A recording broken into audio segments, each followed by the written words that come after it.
Hi everybody. Oh, sorry I'm late.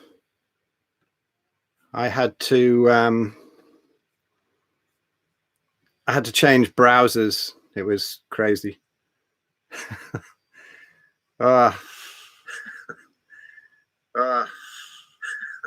Anyway, it wouldn't stream. So anyway, here I am now.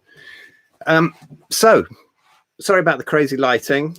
I am not broadcasting from a brothel. It just shows that it's winter in the UK now, and it's dark, and so we use red lights and we use candles, and that's how it is. So cool. Anyway, is anybody there? Can you let me know if you can hear me all right in the chat before I start rambling on too much?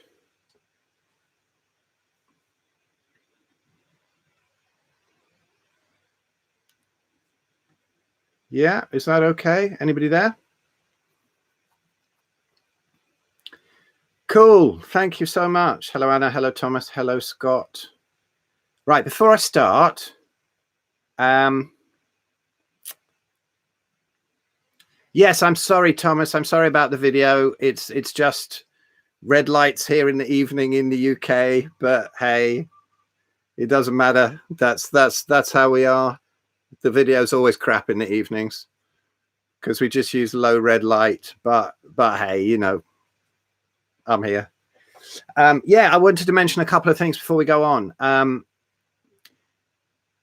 Through memberships, we've got the Human Unleashed. Hello, David. Yeah, the Human Unleashed project. We've got that up and running now at thehumanunleashed.com. There's almost 70 hours of content now, and lots of Q&As with all of us about all kinds of things. And you can actually get free access to that for a month if you want. It's some fantastic stuff in there.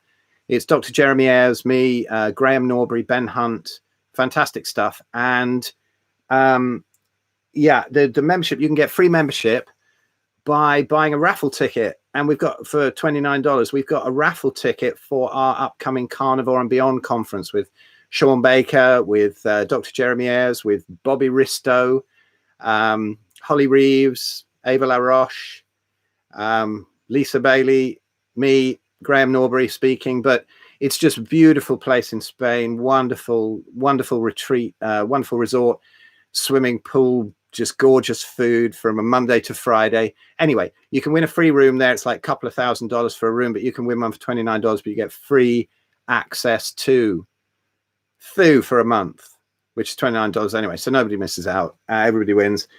And yeah, I'm gonna announce something here for anybody with autoimmunity. I've got that course, the subtraction method. It's a 30 video online course, and if anybody fancies jumping on that, go to my Facebook group. I'll put a link below. That's the one I forgot. All the other links are below that you need. There's one that I forgot, which is my rheumatoid and psoriatic arthritis Facebook group, and there's a discount code on there, so it's like half price. But anyone who books a consult with me in the next week, if you were thinking of one, if you want to have a real chat and go really deep about what's happening with any autoimmunity, you can get that course for free. So just till the end of February, because I've not got much to do in the next week while I'm waiting for a few things to come up, and I'd love to talk to some more people. So yeah, all the links are below. If anyone appreciates it, bang in a super chat. And I don't know anything about that. Never used it before. Just learning from my friend Tristan, who gets people to chuck them in. So anyway, if anyone's got any questions, bung them up in the chat. And while I wait for them to come up, I shall go through a few that I've had on email recently, which might interest, until anybody's got anything to add in the chat. Let me have a look. Here's a common one that I get. Will the carnivore diet cure me of autoimmunity, of psoriatic arthritis, of rheumatoid arthritis? Well, you know, there's all sorts of views on this. There are people who just go straight carnivore. They get beef and water and they're fine. But there are others who aren't. Now, recently I've been looking so much at the carnivore diet because I don't really like to get stuck in any one paradigm. I think it's fantastic. I think it's the best basis on a dietary level. Anyway, I think it's the best basis for building all the other, protocols on for healing. But it doesn't work for everybody completely. And there are all the other sides of things, like light, like I've got here, like the silly red light, getting your circadian rhythms in check, getting some grounding, getting rid of the EMFs, getting outside a lot, getting natural light, all of these kind of things, and all the emotional stuff, all the emotional work. I had to do so much of that. And that, I think, is the most fascinating thing. But there's also some things, if people say the carnivore diet is just a Band-Aid, the vegans are very, very hot on this. They say, oh, well, you've just taken stuff out, so it's just a Band-Aid, but in the long run, things are going to go wrong. I don't think that's the case. What it is that quite a lot of people come into this with an awful lot of other imbalances. Like, I've been learning a lot from the case studies that my friend Elliot Overton's been putting together recently. And I've seen it. Sometimes people come in with enormous deficiencies, or deficiencies show up, particularly in the adaptation phase, and the electrolytes and whatever. But there are other things like coming to light, like thiamine, the B complexes. There's vitamin C. Now, yes, most people can do a carnivore diet and have no problems with any deficiency in vitamin C, and people don't get overt scurvy. But some people seem to need a little bit more. And of course, ancestrally, we used to eat berries, and we used to eat some vitamin C, seasonally. And that was probably absolutely fine for us. And we were eating organ meats, and the meat was probably more nutritious. So there wasn't any problem. But I do see certain things going wrong, not like triggering autoimmunity or anything, but just certain deficiencies where some people might need a bit more vitamin C. So I'd urge you to have a look at Elliot Overton, EO Nutrition. And he's got a couple of nice videos up about that, about case studies with vitamin C. It can also be very helpful for people who have histamine intolerances, which can come up on the carnivore diet sometimes. Now, another thing that people ask a lot is about emotional work and how important is this. I remember Sean Baker was asking me this on his podcast because, he's straight down the line, let's all eat meat. And it's just fantastic, what he's doing. But he was saying, what about this whole woo-woo side that you're into? How can the emotional side work? And do people really need it? Well, I think if you're very balanced emotionally, you're doing what you love, you have a great life, you have a stable family life, you're following your heart, you're doing all that kind of thing, then you probably don't need so much emotional work. Some people have more imbalances in one area than another. There's not one solution for any particular disease that you're suffering, whether it's autoimmunity, whether it's rheumatoid, psoriatic arthritis, or anything else. There isn't any one particular solution. Some people can get like 95% better on one thing. You see all these lucky people who they take a bit of cannabis oil, or they take a bit of boron or something, and they go, this is the cure for arthritis. Aren't we wonderful? This is all done. And then it doesn't even touch somebody else. Doesn't help them at all. So I think basically there is a bucket of ill health, I often think of, that can be filled up with various factors. Like some people, they can be eating a perfect diet, they're incredibly unhappy, they're bathed in Wi-Fi, they're staying up late at night staring into screens, they still stay ill. And so they need to look at that side of it, even if they're eating perfectly. I love it when I get a consultation when somebody comes along and says, I've been eating a carnivore diet and I'm still not healing up. That fascinates me, because then we can get into the more interesting stuff. The basic stuff of like, hey, yeah, I'm eating pizza and I'm on methotrexate and my knees are all blown up. Well, then it's quite obvious what to do straight away. But I actually believe, from my own experience and what I've seen with others, that although if going carnivore, it probably actually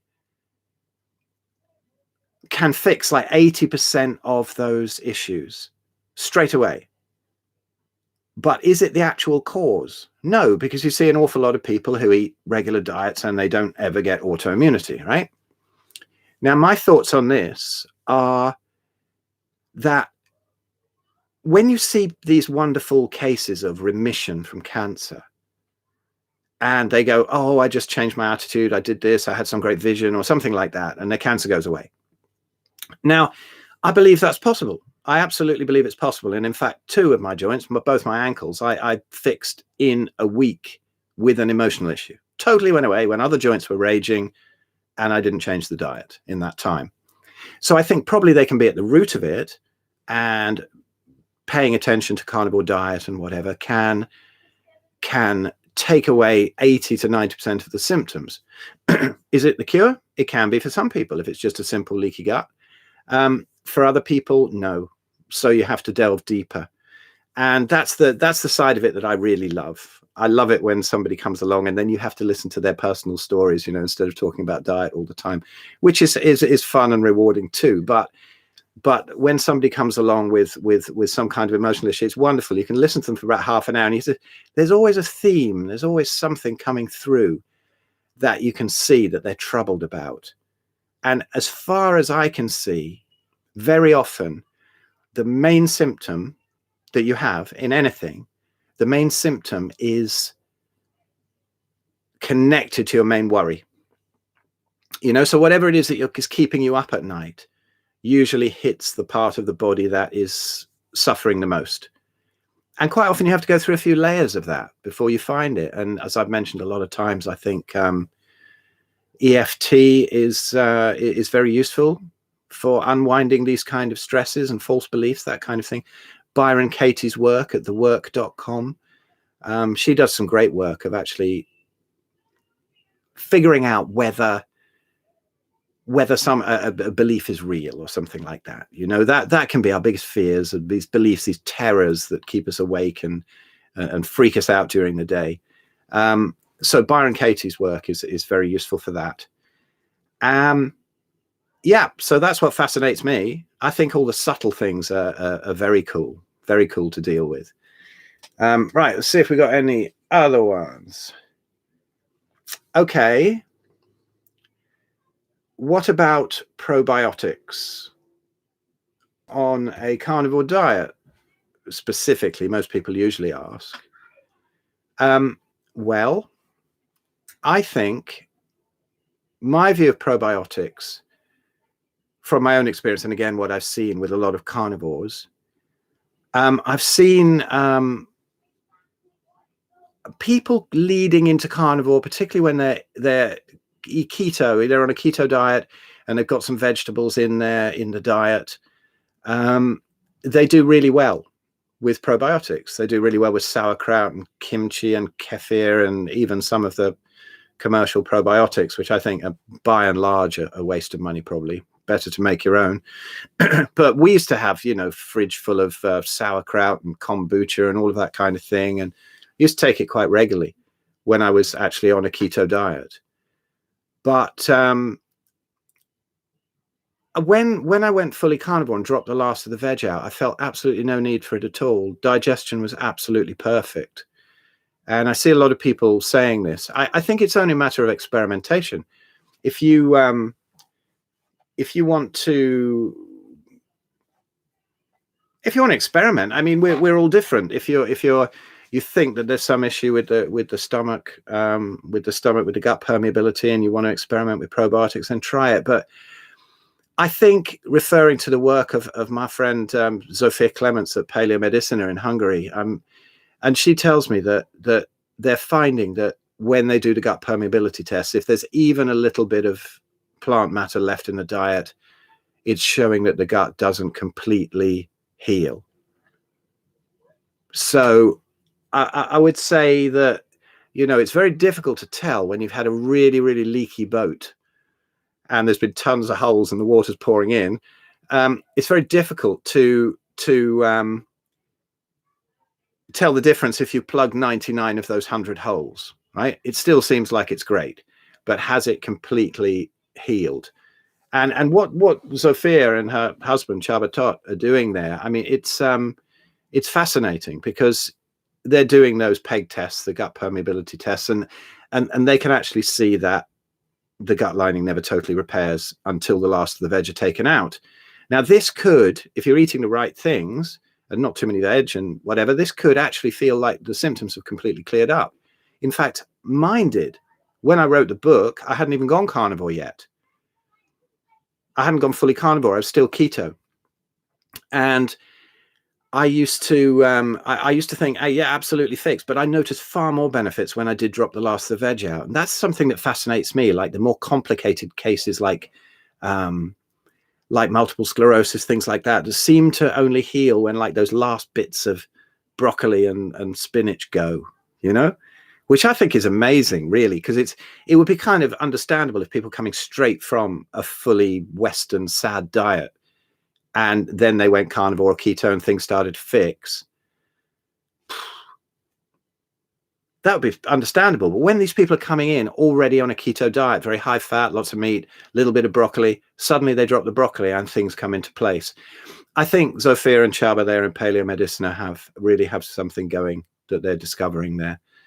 So that's the vegetable question. And let's have a look in the Axel Sama. Hello. I'm only fine with lettuce. Yeah, well, that's kind of understandable. It's lower oxalate, isn't it? So maybe that's the reason. But I don't know. I just never liked it. It was always something that I pulled out of sandwiches anyway and threw out the window of the car. No, I never littered. No, I didn't. No, it was called defaffing a sandwich. Sergey, my stool is more regular with probiotic. Before it was very dry. Okay, Sergey. So does that mean you're on a carnivore diet and you still take probiotics, or are you eating vegetables and whatever as well? And the probiotics helping you there. So Thomas Gronek, 2 arthritic hips and back. I've been carnivore and dairy for 6 months. Things have improved greatly. How long can restoration take with a lot of damage? Rough idea only. Thank you, Phil. Well, Thomas, wow. How long's a piece of string? It's difficult. It's very difficult. I think the longer you've had the damage, the more difficult it is to unwind it, and also the more work you put in. I can use an example of my own wrist. Now, my right wrist used to stop me drumming in the early 90s. It was never diagnosed. It was diagnosed as Kienbock's disease, which is a crumbling of the lunate bone. But they were wrong. It was obviously the first rumblings of psoriatic arthritis, and which didn't really hit until 2010. So I had this really painful wrist, and it came back again in about 2012, really bad, and I could hardly move it. I had about this much movement in my wrist, and I couldn't play drums at all. And it was horrible, and it was already had damage, and it didn't have as much movement. Now, I got the inflammation completely out of it, and now it's absolutely fine. And I've got the range of movement back beautifully this way, as you can see. But this way, there's a wrist that moves completely. That one does. No pain, no inflammation. If you've got arthritis, you know I couldn't do that and not wince if I had any inflammation in it. So I really worked on it. I worked on it to get that movement back, but I didn't work so hard at the movement that way. But this has been in there for since the early 90s. So how long would that take to resolve? I don't know. I also have a knee that, again, the inflammation's out, but there is some damage in it, and I'm working on it, and it's getting better. But will it ever come completely right? I'm not sure. Maybe it will. Maybe it will. It depends how much. But I'm lazy because I'm so comfortable now. I have no pain. I have no inflammation. So you kind of get lazy, and I've got young kids and I've got a busy life, and I don't work on things as much as I should. And I feel so good on the carnivore diet as well that I don't do so much exercise as I should. I'm trying to get it back into my life, but it's a lot of work to get a joint back in. It depends, again, I would say, whether it's the connective tissue or whether it's or whether it's actual bone and cartilage, which can take longer. You know, if it's connective tissue that's come a bit hardened, you can definitely stretch that out. My problem in the left knee is an actual thickened synovium. So I don't know if that'll ever go down. Maybe it will. Maybe I'll find a way to do it. But, you know, it doesn't hurt and it doesn't bother me. So all the other joints, maybe 30 or 40 that I had it in, I've completely got rid of it, and absolutely no damage, full movement restored. The worst ones for my ankles, I really thought that would they would be crippled, but I can't even detect it's ever been in there. I guess it depends on the joint, how it's affected, which part of the joint's affected, because the knee has a lot more sort of heavy load of synovium in there, and so the synovium can get quite thickened, and then it actually can septate, and so it's more difficult to get things flushing through it. The actual tissue can become very thickened. So, but on X-ray, I have no cartilage loss. I have no damage in there whatsoever. But there is something going on with the synovium that probably stops the range of movement in it. So yeah, I shall redouble my efforts, and then I'll let you know. But anyway, yeah, my wrist anyway has been a great success, apart from movement that way. But that's 30 years of damage, 35 years before I even did it. But now it's totally no pain, totally fine. Play drums, don't even notice it. So yeah, it's always a way back. At least to an extent, I'd say. Okay, I hope that helps a bit. So let's have a look. Axel, okay. Who asked about Sergey? Sergey's not come back with that one.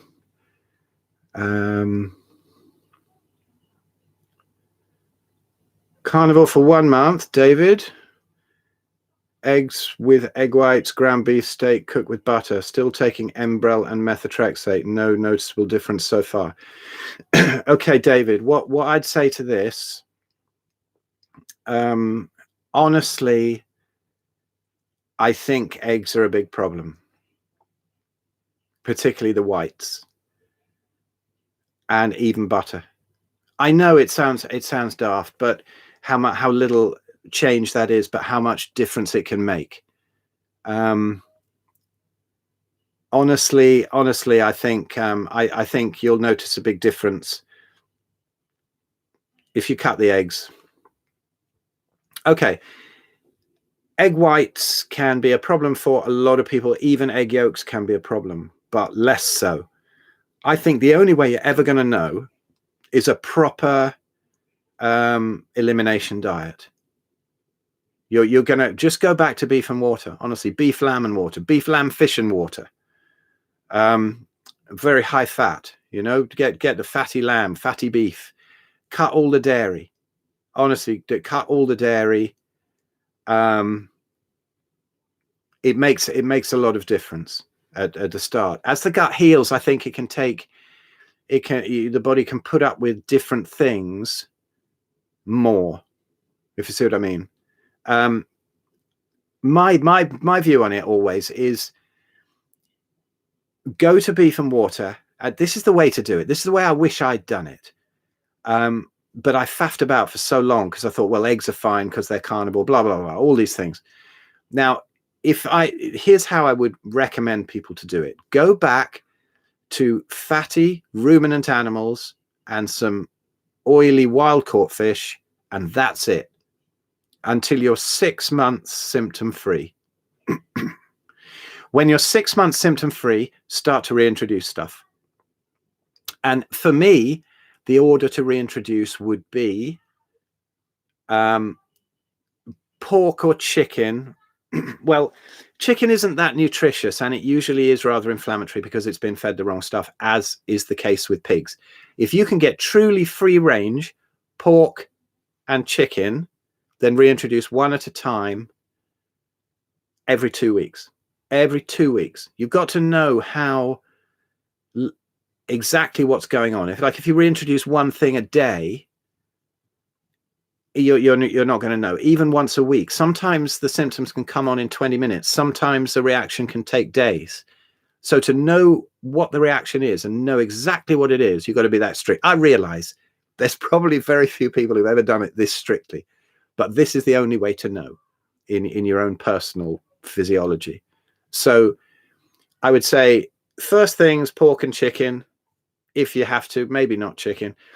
Egg yolks are so nutritious. They're wonderful food. It's a shame when we're very autoimmune and we can't take them, because I think they're fantastic food, and there's nothing nicer than a load of runny egg yolks on top of a homemade burger in the morning. It's just beautiful. But can we really take it? Probably not at the beginning. Egg yolks far more likely to be acceptable than the egg whites. So try them. Reintroduce egg yolks then a couple of weeks after pork, and if pork's okay. In fact, I would even split pork into bacon and other pork. Quite a lot of people are absolutely fine with bacon for some reason, which seems to be more processed, so you think it would be worse. Better than that than with fresh pork. So I would encourage, maybe have a look at an article on Zero Carb Zen, the website Zero Carb Zen. If you just type that in along with pork, excuse me, you'll find that article, and it explains why this happens, which I'm not entirely sure. I can't exactly remember the details, but it seems to happen quite a lot, that people are much better with bacon than fresh pork. So I'd reintroduce that, egg yolks, and then maybe try some scrambled eggs, maybe see what the egg whites are doing, and you might notice a reaction. Some people find a huge difference between egg yolks and egg whites. Now, dairy, in order of reactivity from the least to the worst, is generally ghee, butter, cheese, cream, yogurts, milk. So they're getting worse and worse, if you see what I mean. I would say that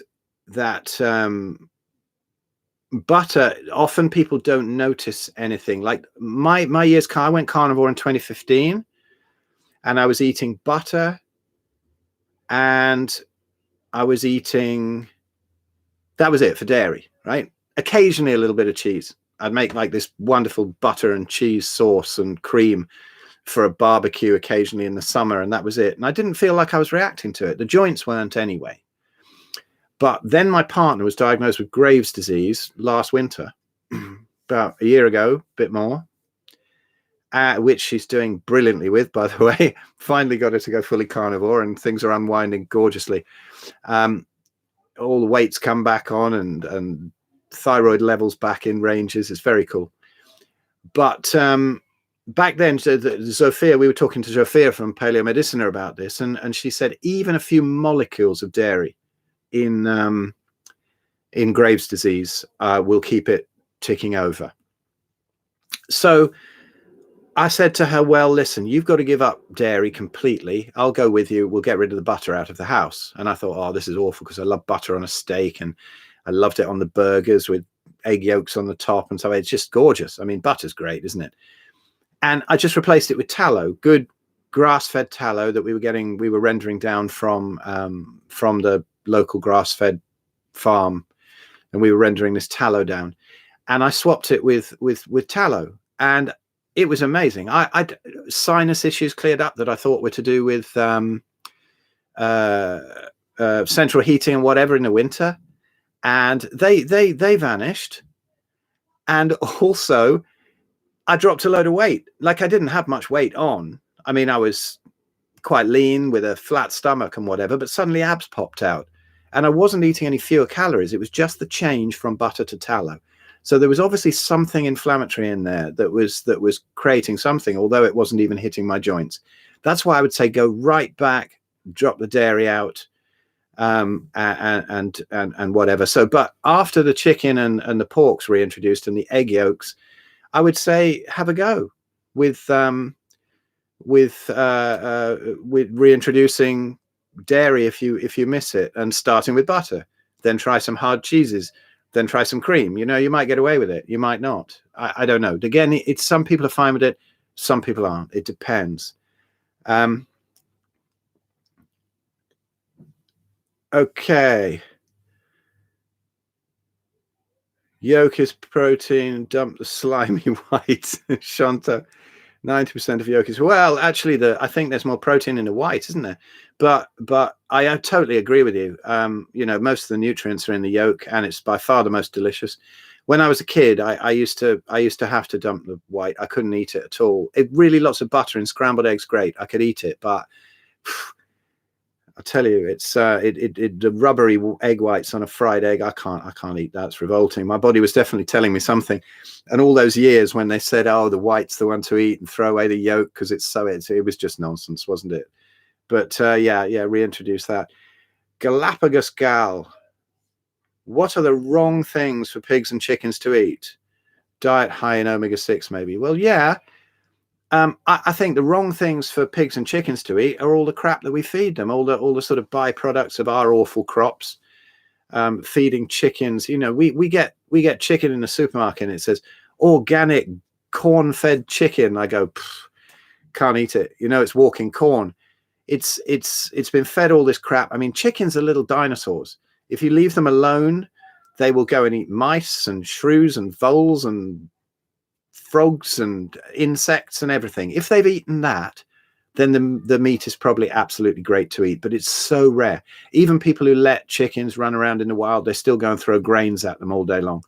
So I think it's very difficult to find a chicken. Again, talking to Jofia once, she was saying, yes, get pork. It's wonderful because it's very high fat, very good for healing. And I wish that we had the same pigs, the Magalitsa pigs or whatever that she gets in Hungary, that are all sort of fed on what they're supposed to eat, but we don't in England, and so the pork can be quite inflammatory.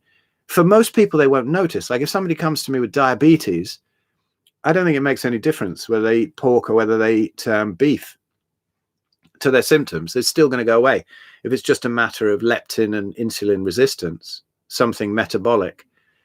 But if it's something actually autoimmune, we're very, very, very sensitive, and I think it makes it very difficult. You got to go much more narrow on the diet, and you can sort of, then reintroduce things. But so that's my answer about that. Harut. Any tips for small psoriasis patches on the elbows? Honestly, Harut, no, because it comes from the inside. So it's the same as any other autoimmunity. You want to be focusing on fixing the gut. So all of these things for fixing the gut will help any autoimmunity in any part of the body. So specifically, no. I mean, if there's anything that you put on it that can maybe help it to stop cracking or whatever in the short term, but I don't think it's about what's going on your elbows. It's about what's going on your gut. So it seems funny to me when we have all these departments in hospitals, like this skin doctor and this rheumatologist and then this, and we get sent to all of these dermatologists and endocrinologists and whatever. They need a human body department, don't they, really? Because it's all tied in. It's all tied into the gut. So Harut, no, everything inside. Julie, hello, Julie Gale. Can you see my previous message? It's grey out, probably. No, Julie, I can't see it. Bung it back in now. Did you have something set up where, hang on, have I missed anything? No, Julie, hang on. Only the one where you say, yes, I can see you. Okay, Julie, that's all. That's the only one I can see. If you asked something, I can't see that one. Hi, Tommy. Tommy says, just started adding whole milk. So found a great local farm who are all about regenerative ag and have calves with their mums and completely grass-fed, which vegans never understand. No, they don't, do they? Yeah, that's fantastic. And if you can take, again, something I didn't mention about dairy. If you're getting some nice raw A2 dairy, some people don't react to that. But I just think in the early stages, if you're full-blown autoimmune and you're on an elimination diet, really get rid of the dairy to start. You'll only find out as you reintroduce, and that's when you're symptom-free. Because if the symptoms are already going on, almost anything can unbalance it. Even the time of day you eat, even if you eat the most perfect, beautiful grass-fed fatty beef, you eat that at 11 o'clock at night, you're going to have a reaction. It's a very delicate balancing act to start with. Yeah. So what do we got? Anna McWilliams. Ketones suppress my appetite. I end up not eating enough and getting too skinny. Force feeding is unpleasant. Any suggestions? No, we don't want to see you there with a funnel and a sink plunger there, packing it in, do we, Anna?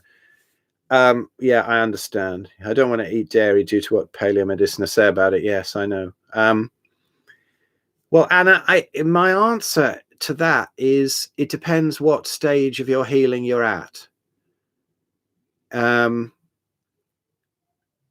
remember something very important that I learned when I was healing up, and at one stage I came down from something like 210 pounds to about 120 pounds at 5'10". I was very, very skinny, and I was getting worried. That's 9 stone in English money, and I was if I dipped down into the 8 stones, I thought that's going to freak me out. You know, I'm just going to waste away. And I was actually eating quite a bit, but it just wasn't getting through. The nutrients weren't getting through. And I read something that Dr. Natasha Campbell McBride said, and she said, at a certain point in your healing, you might get very, very skinny. Don't worry about it. As long as you're eating incredibly nutritious food according to your hunger, just go with it. And at some point, the scales will shoot up. Now, I was so freaked out by being that skinny that I would probably have started adding sweet potatoes or something, you know, just freaking out. But the fear of the pain of the arthritis coming back was much worse than my fear of being skinny. So I went with it, and I never dipped down, never got below exactly 9 stone, and which is like, I think it's 123 pound or something like that. My maths isn't that good. And I went down. I just went down to that weight and stayed there. And then at one point, probably lasted about a year actually. And then suddenly the scale started to creep up, and it was like, yes. And it was almost like suddenly my gut could take the nutrients again, and the weight came back on. And then a year after that, I was able to, or actually, I think it was that winter, 2013, 2014, I was able to train again, and I managed to train hard enough to put on about 15 pounds of muscle over that winter, and the weight came piling back on once the inflammation was out of the joints, which pretty much coincided with the increase in weight, because I was in tremendous agony, really quite fat, and I was also in tremendous agony, really skinny. But then as the scale started moving up,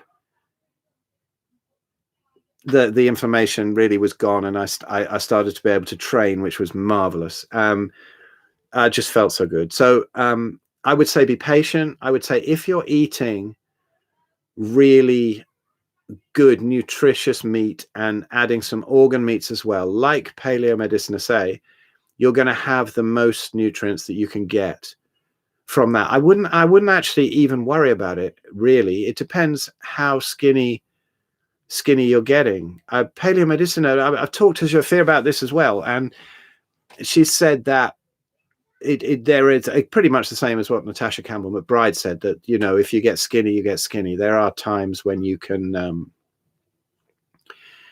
get very skinny during the healing process, and that will go. Sorry, I got distracted by something in the comments.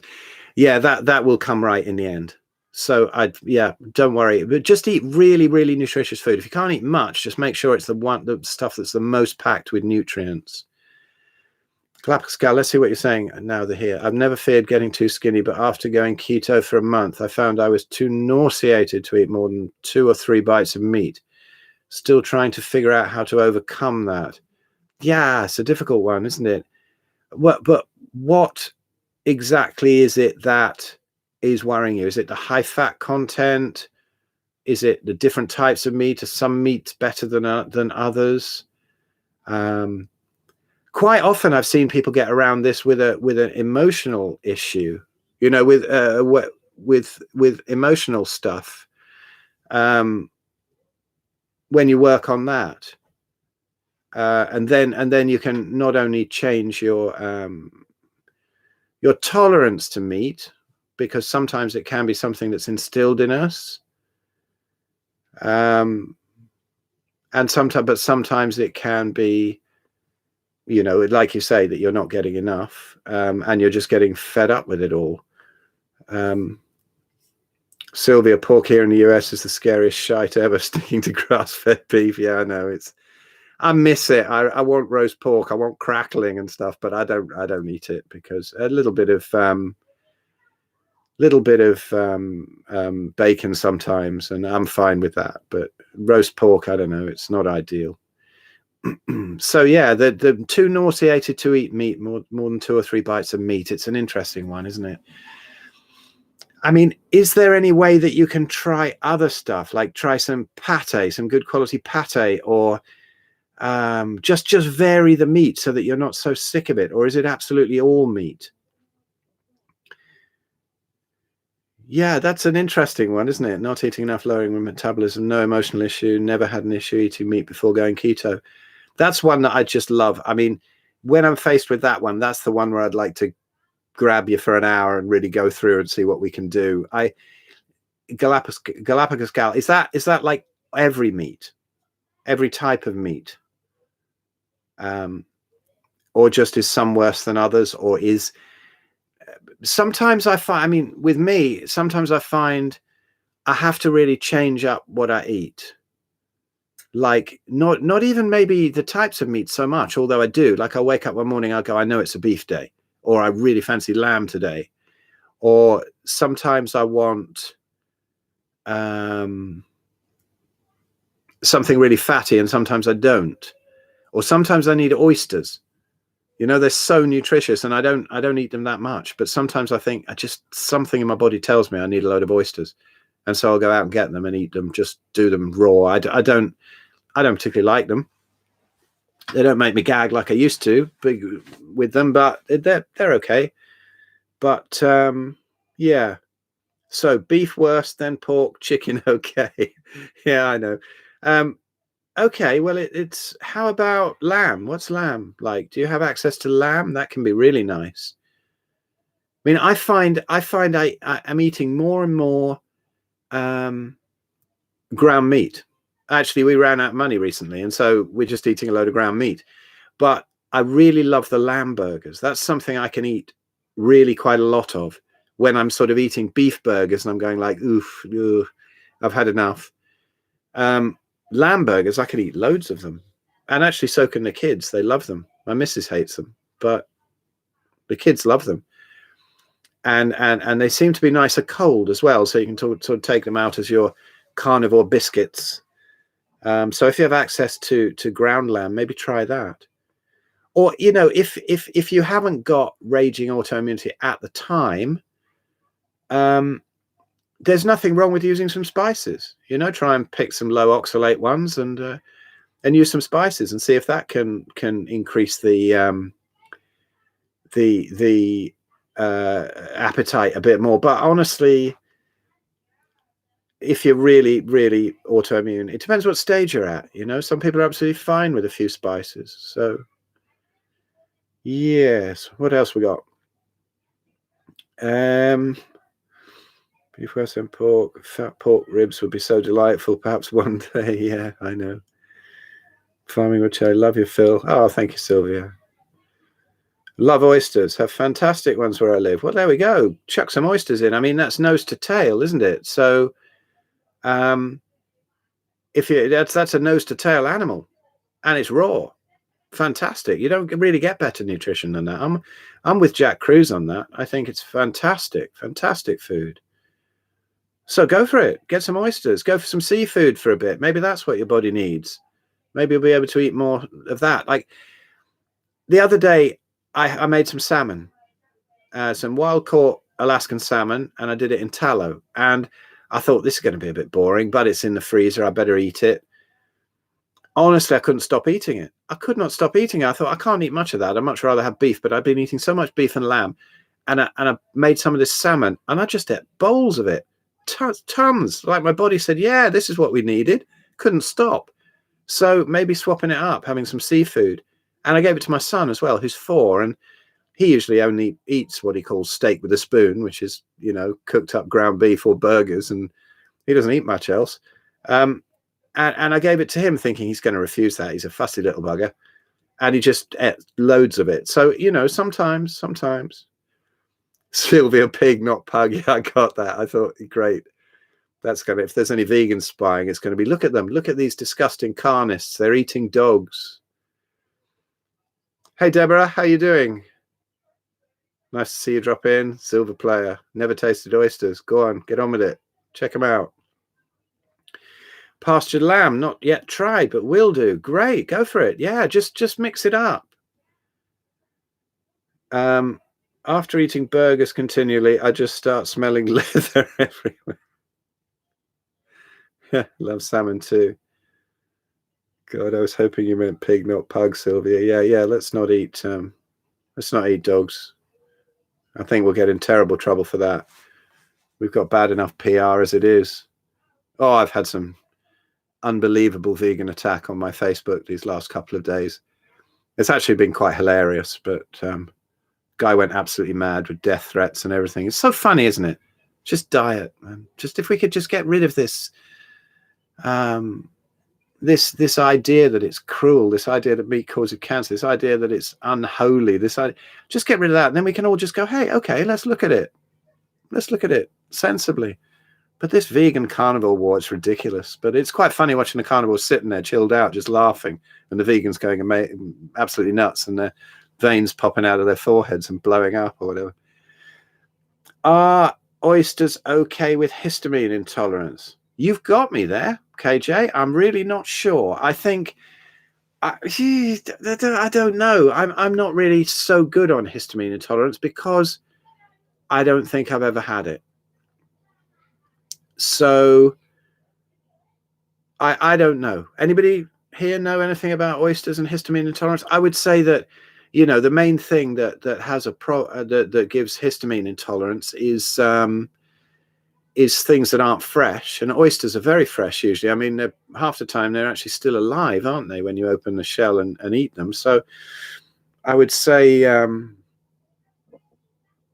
I would say that probably not. I'm not heard of it, but you know, I would say the only way you can do it is try it. But then maybe a little bit of vitamin C powder is great at mitigating the histamine problem. So that might help.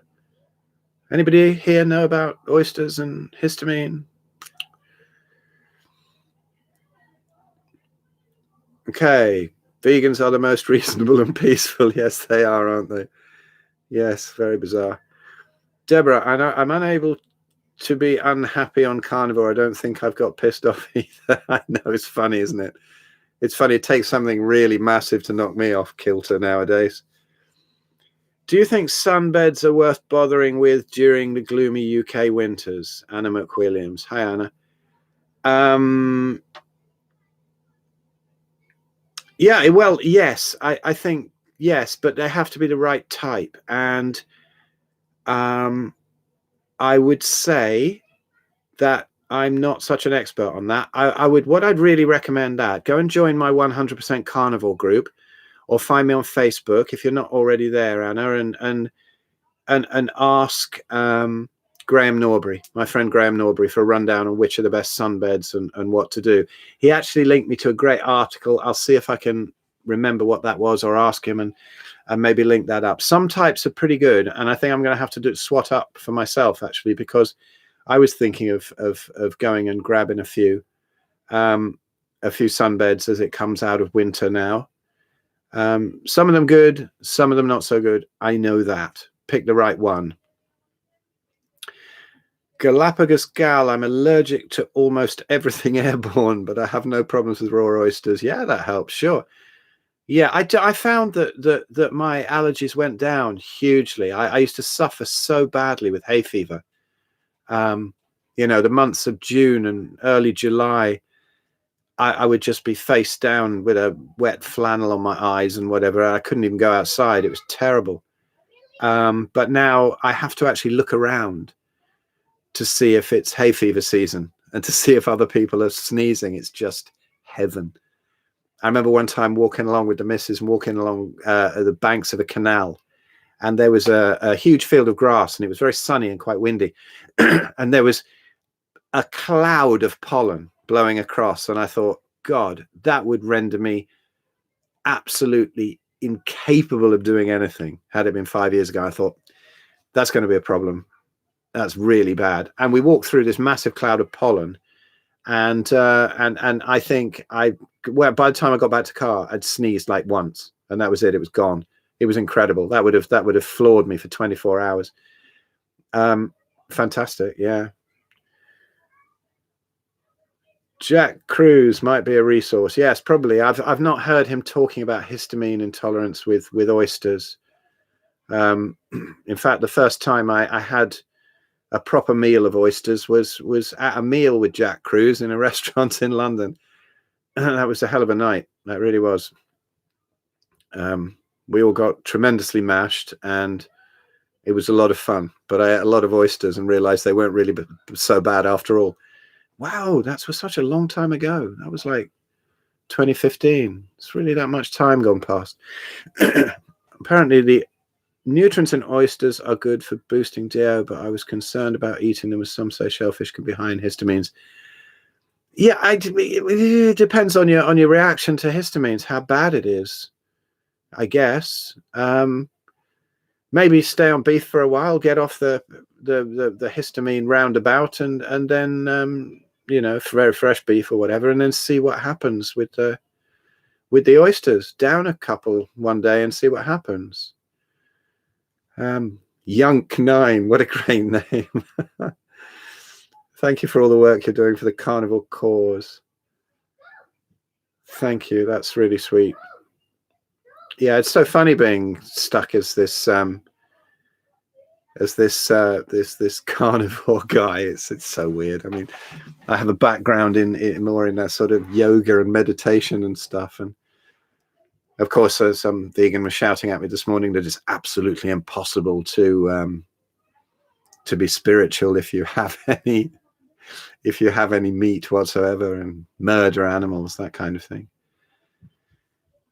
So yeah, it's funny, isn't it? Very, very funny how that goes. So what are we doing? I think we've run out of questions here. Let me see if there's any more that came in that I can cover while I'm here. Probiotics, can I reintroduce veg? Yeah, well, we went on about reintroducing stuff earlier on. I only got as far as dairy. Well, I think if you want to eat veg, yeah, why not? Actually, I think, the kids eat potatoes now and again. They'll eat some fries, as the Americans call them, chips as we call them. They'll eat them now and again, and they don't seem to have any problem whatsoever with them. but I don't eat them. I used to have the odd mouthful here and there, and I never really got the desire. Well, actually, yeah, I do. I've got to be honest. Chocolate and potatoes. If I could reintroduce them and eat them regularly, buttery potatoes and chocolate, those are the two things. But any other veg, I'm not interested in at all, really.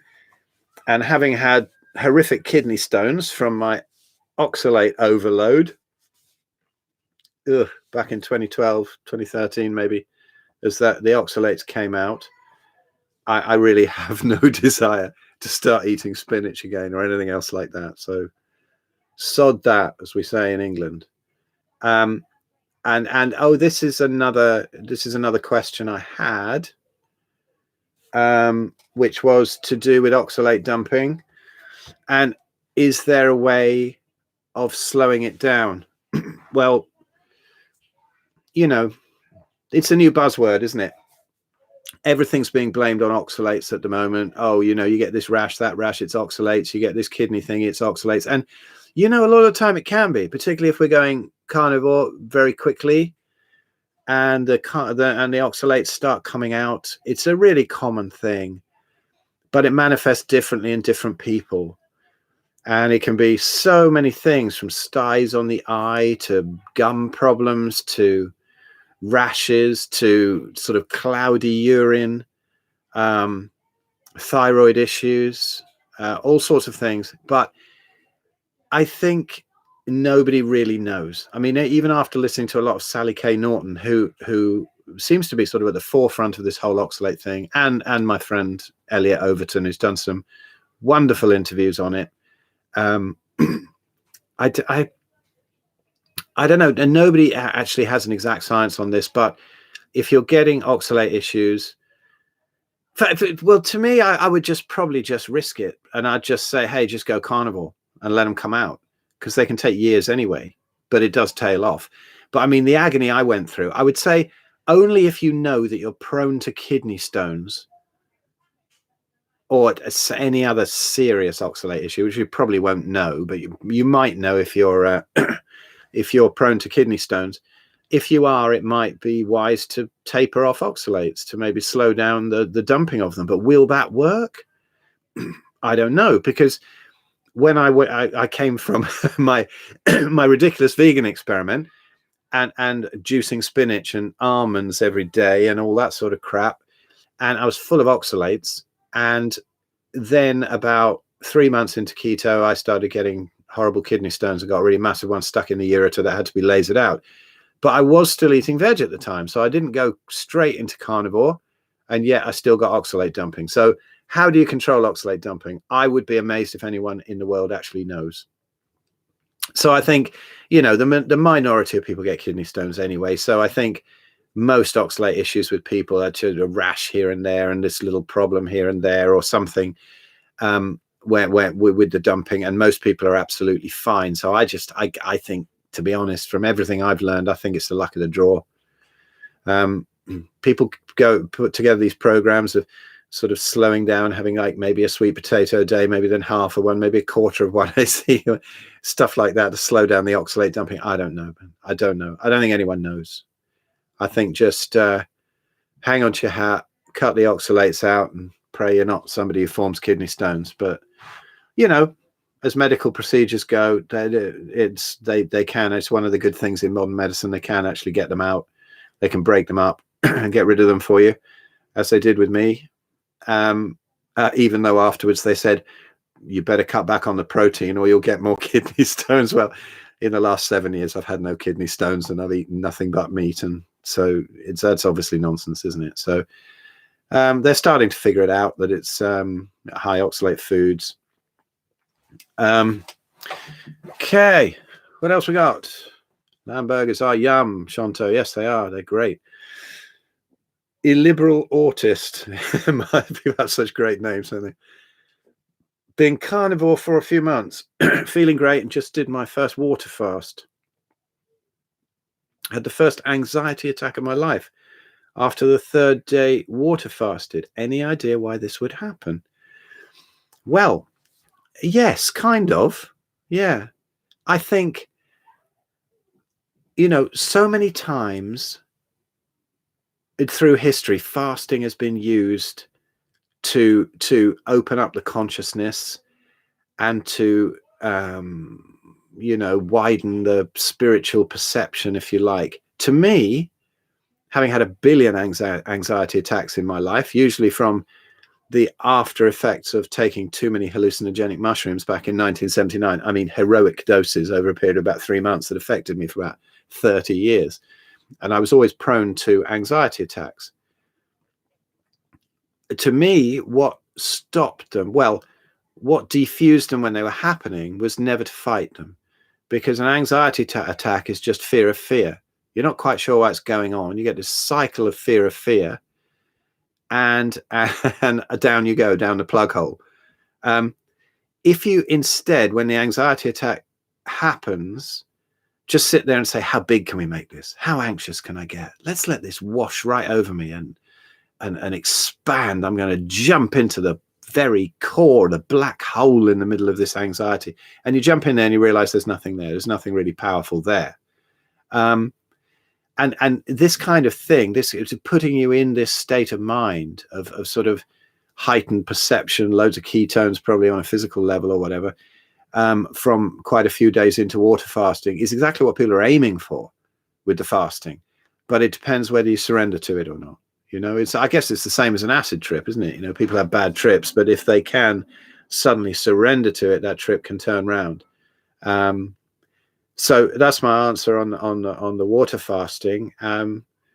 I used to have, I used to do a lot of it, and it did definitely heighten the perception. I don't think I ever had a panic attack on it, but I've had plenty at other times, and that was my initial way of dealing with it. But I have found that the longer I've gone carnivore, the fewer episodes of anything like that I've ever had.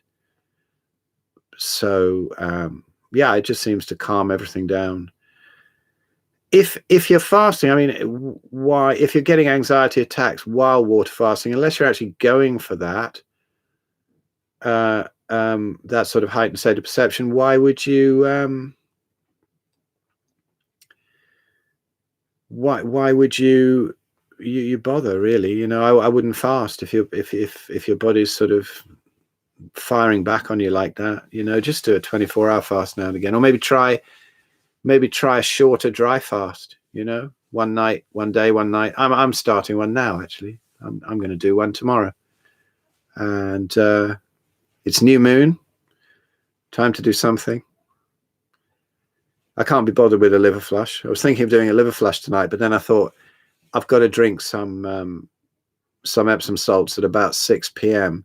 and it's now 7 p.m. and quite often it hits you hard straight afterwards. I thought, I've got to do this live stream, and I don't want to do it from sitting on the toilet or sitting on a commode. So I scrapped the idea of a liver flush tonight, and I'll just maybe do a dry fast tomorrow. We'll see. So there we go.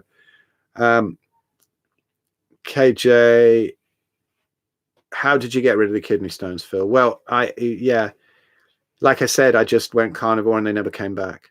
I got rid of them. I passed a couple of little ones naturally, and I got an 11 by 5 millimeter one stuck in the ureter, and it was there for 3 months actually, until they actually stuck a laser and a camera up my knob and through the bladder and into the ureter and actually lasered it to bits so that I peed it out. Unfortunately, I didn't need a stent in there, but since then, absolutely no trouble at all. Once that big one was gone, that must have been the last one.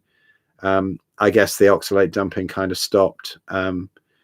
I mean, since then, soon after that, I get the odd little kidney pain, sometimes some cloudy urine. And I think that was just, the rest of the oxalates coming out. It's very common, and not everybody forms stones, even if they're dumping oxalates through the kidneys. They're not, it's not always stones. Ty, hey, Phil. It's Tyler here. Hello, mate. How are you doing? You're on holiday, you lucky bugger. I've been so busy at college and work. I'll be in touch for a chat soon. Excellent. Hope you and the family are all good. Hope you are too, mate. Yeah, we're good. It'll be good to chat again.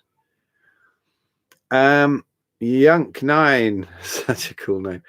Off topic, but is it possible to reverse the need for a hip replacement with meat? Right. I don't think that's off topic. That's cool. Well, it depends what's happened in the hip. Here's my view on it. I would guess that it's because there's some kind of loss of cartilage, right? And so they say that it's a bone to bone and it's scraping away, and you don't need it. You need a hip replacement, and there's no way to grow back cartilage. Okay. Well, my view on this is that yes, you can grow back cartilage. Can everybody grow back cartilage every single time? I don't know. I can't tell, because so few people have tried to do it, because they just get caught up in the conventional wisdom that you can't grow back cartilage. Now, I really like Jack Kruse's idea about this, and that is that when the body becomes really low in sulfur, which is stripped out by not eating enough sulfur and eating all the foods that prevent the absorption of sulfur, like, healthy whole grains and pasta and rice and all that sort of thing. So then the body will go to the place where it stores the most sulfur to rob it, to try and desperately get some sulfur, and that is cartilage. So the body's grabbing the cartilage, the sulfur from the cartilage. So the cartilage wears down, it gets lower, and eventually you start getting bone to bone or whatever, and they say you need a joint replacement. Now, in my experience, it's very slow. It's much quicker to reverse the inflammation in rheumatoid arthritis, although rheumatoid arthritis is obviously far more painful than osteoarthritis initially, but osteoarthritis is far more structural, and there's not so much blood supply to cartilage, and so, you know, it's more difficult to get the nutrients in there. But in time, yes, you can. And the tips that I've seen on it are, you know, high sulfur foods, oysters, egg yolks, that kind of thing, not leafy greens, which is the kind of standard one, isn't it? But so not eating any plants, eating loads of meat. And also one thing that people find can help is MSM powder. That's methyl sulfonyl methane, which is revolting stuff. It tastes disgusting. And you can get it very cheaply at health food stores or whatever. It's very, very cheap. And supplementing with that for a month or for a few months might well help to replenish the sulfur in the body, so the body starts to grow cartilage back again. So that would be my tip on it. Stop eating the foods that stop you absorbing the sulfur and rip the sulfur out, cause the body to rip the sulfur out of the cartilage. I hope that's an idea. Anyway, there we go. Illiberal autist, thanks for the wisdom. I definitely felt a heightened sense of awareness during the fast. I can understand why people say fasting is so powerful mentally and physically. Yeah, well, it is, absolutely, yeah. Thomas Kronek, hey everyone, hit like. Sweet. Thank you, Phil, for no live stream from the can. For no live stream from the can. Sorry, I'm being dim there. Do you drink cider vinegar to prepare for the liver flush? I don't want to eat all those apples. Yeah, absolutely. Okay, well, look, liver flushing. Okay. I still don't know. I've done 40 of them, maybe more. I still don't know if they actually flush the liver. I really don't. Honestly, I can't make up my mind. I've no idea. Those stones, those little green things that end up floating around in the toilet the next morning, I don't know. People say, oh, it's all woo-woo. It's saponification. It's you know, it's all to do with the ingredients of the liver flush, which the olive oil and the Epsom salts and whatever, and so it's not come from the liver. I don't know, but I've seen such marvelous results with it. Actually, who was it earlier on who asked about the psoriasis patches on the elbow? This could be an answer for you. I mean, whatever it does, it seems to have fantastic effects on the skin. So many skin conditions I see clear up with this. My girlfriend, I've told this story before, but she's black, and black people often get these very, very lumpy keloid scars from operations. So she had like something where she'd had fibroids done and what do you call it, cesarean, and it got a big lumpy gristly thing, you know, of keloid scarring on it. I mean, it really was big. It was a lumpy thing. And of course they say, oh, if we cut it off, it's just going to get bigger. If we rub some, you can rub some crap, vitamin E cream, all that sort of shite. It doesn't work. She did about 12 liver flushes, and it totally and utterly flattened out. I mean, just so many things I've seen with skin and other issues as well. So whatever it was, but I'm right. Sorry, liberal autist. I've kind of gone off on a tangent there about it, but I just want to qualify that I don't know. I'm not saying it actually even does what it says it does, but it has wonderful results. So preparing for it, yeah. Well, the apple juice thing, yeah, I can't take that. I don't do that. And I do sometimes do a little bit of cider vinegar, or I'll just take some malic acid powder, because all you're really after is the malic acid. Now, again, it might be totally useless. I've done really successful liver flushes without any malic acid, without any of anything leading up to it. I've experimented every way around on these things, and I don't know about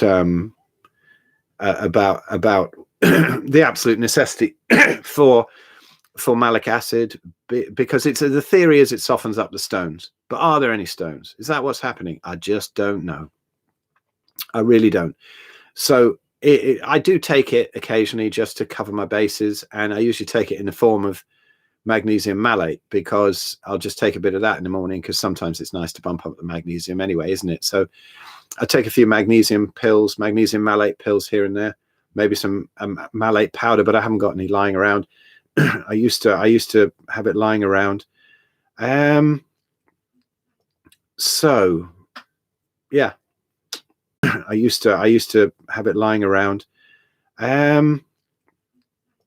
So yeah, apple cider vinegar. Yeah, that's the best way to do it. You don't want all the sugar from the apples. It's a pain in the arse, quite literally. And the joints. Anna McWilliams, do you think Candida can live off ketones, meat and fat?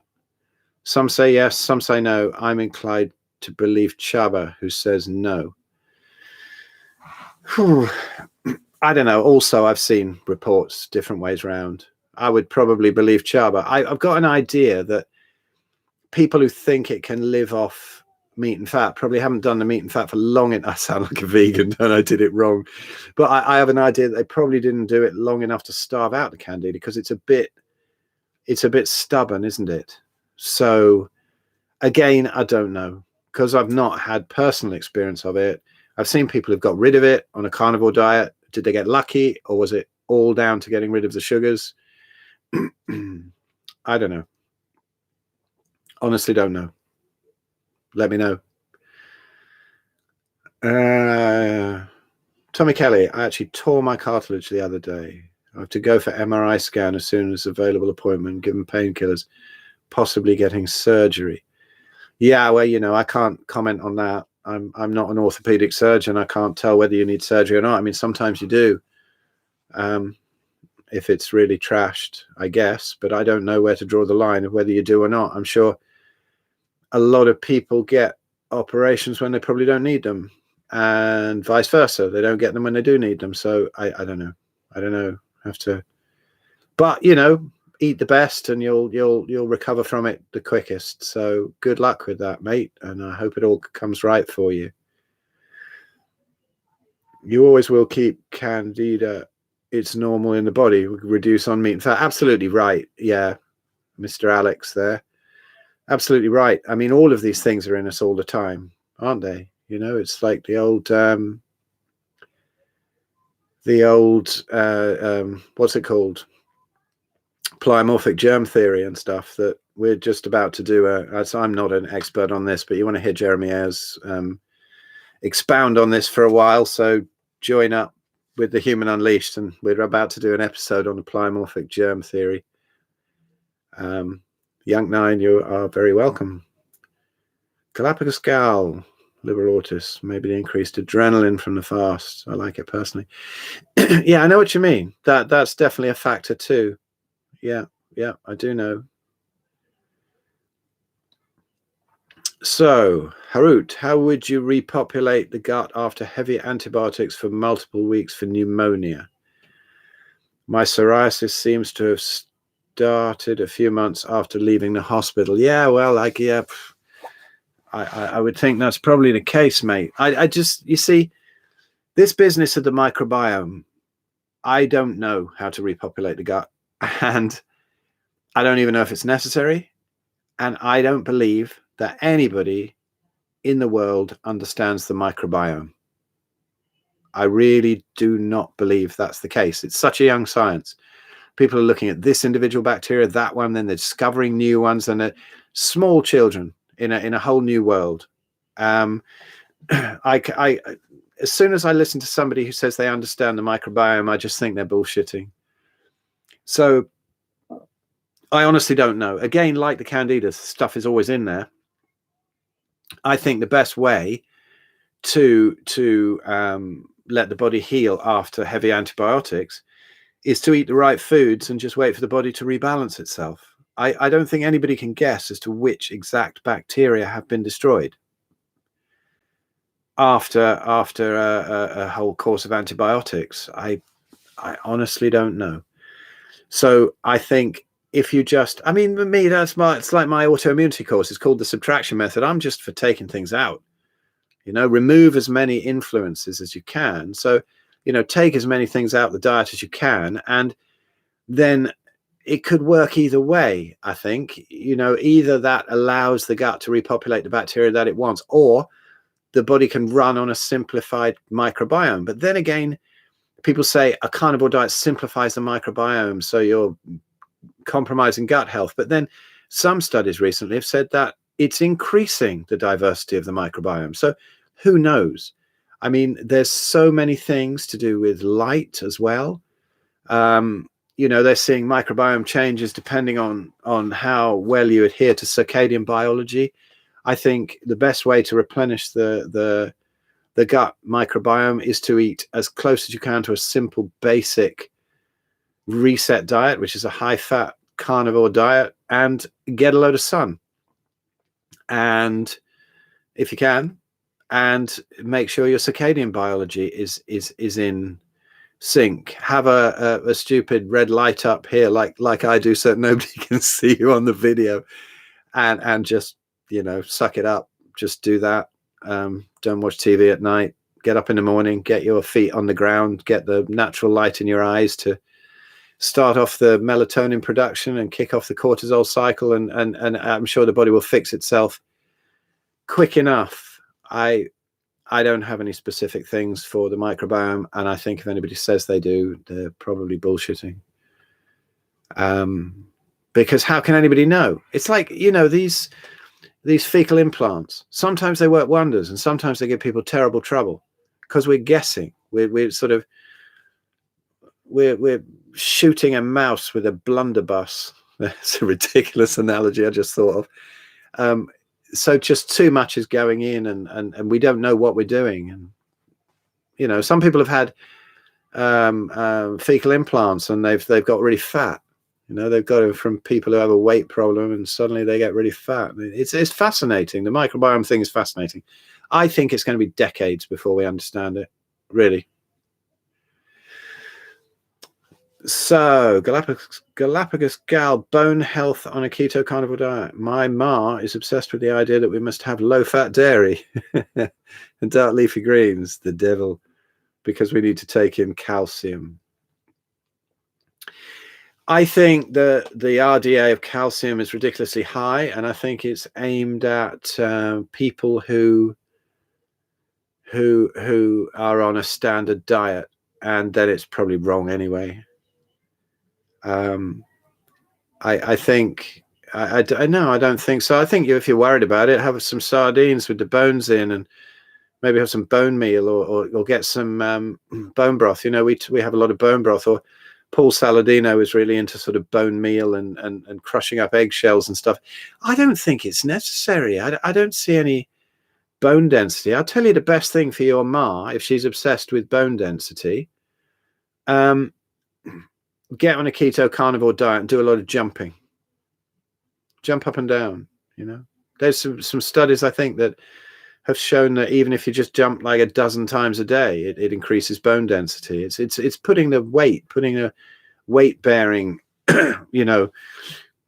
forces through the bones that tells them to stay strong. Get a rebounder. Get her on a rebounder. Get her doing some burpees outside, star jumps outside. I don't know how fit she is, how mobile she is, but a little bit of jumping, that's what she needs. Good diet, a little bit of jumping. Yunk, night all. Thanks for doing this. I'm off for a steak. Excellent. Cool. Well, I've been going almost an hour and a half now. If that's